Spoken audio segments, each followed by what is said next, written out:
بچوں اب میں آپ کو میپ کے ذریعے یہ دکھاؤں گی کہ پاکستان کے جو کراپس ہیں وہ کہاں کہاں پہ کن ایریاز میں گرو ہوتے ہیں. تو بچوں جیسے کہ آپ لوگ یہ دیکھ سکتے ہیں کہ ہم سب سے پہلے ویٹ کو دیکھتے ہیں کہ ویٹ کہاں کہاں پہ موجود ہے. یہ آپ چھوٹے چھوٹے ڈاٹس دیکھ رہے ہیں. یہ ساری کی ساری ایریا میں ہمارے پاکستان میں ویٹ گرو ہوتی ہے. یعنی کہ الحمدللہ ہماری جو پروڈکشن ہے وہ ہر قسم کے پروونس میں، ایون ان بلوچستان آپ دیکھ سکتے ہیں کہ بلوچستان میں بھی یہ اس کی فصلیں ہوتی ہیں. اس کے علاوہ KPK میں، آپ کے پنجاب کے ایریا میں بہت زیادہ پائی جاتی ہے ویٹ. جیسے کہ آپ دیکھ سکتے ہیں ان ڈاٹس کی مدد سے کہ ہمارے تقریباً ایک پوائنٹ جو ہے وہ 5000 ہیکٹرز کو کور کرتا ہے. تو الحمدللہ ہمارے پاس ویٹ کی بہت زیادہ ابنڈنس ہے.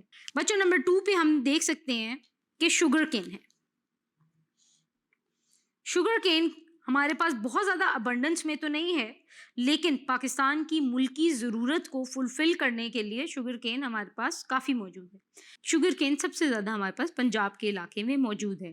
بچوں نمبر 3 پہ ہم دیکھ لیتے ہیں کہ کاٹن کی ہماری پروڈکشن کہاں کہاں پہ ہے. بچوں پاکستان کی کاٹن بہترین کاٹن سمجھی جاتی ہے، اور جب ہم کاٹن کی بات کرتے ہیں تو پاکستان کے بہت سارے علاقوں میں یعنی تقریباً تمام علاقوں میں کاٹن پروڈیوس ہوتی ہے. جیسا کہ آپ یہ ڈاٹس دیکھ سکتے ہیں، یہ سارے کے سارے ڈاٹس یہ شو کر رہے ہیں کہ آپ کی کاٹن جو ہے وہ بہت ہی زیادہ پیمانے پر گرو ہوتی ہے. اس کے علاوہ نمبر 4 پہ ہم دیکھتے ہیں رائس، یعنی رائس کی پروڈکشن کتنی ہے. تو رائس کی بھی کافی حد تک پروڈکشن ہے. ہم رائس کو آگے لیکچر میں تفصیل سے بھی ڈسکس کریں گے. تو جیسا کہ آپ دیکھ سکتے ہیں کہ یہ بھی پنجاب میں سب سے زیادہ اس کی پروڈکشن ہے، اور آپ کی کاٹن کی بھی پنجاب میں سب سے زیادہ پروڈکشن ہے. تو چلے بچوں، let's go towards the lecture.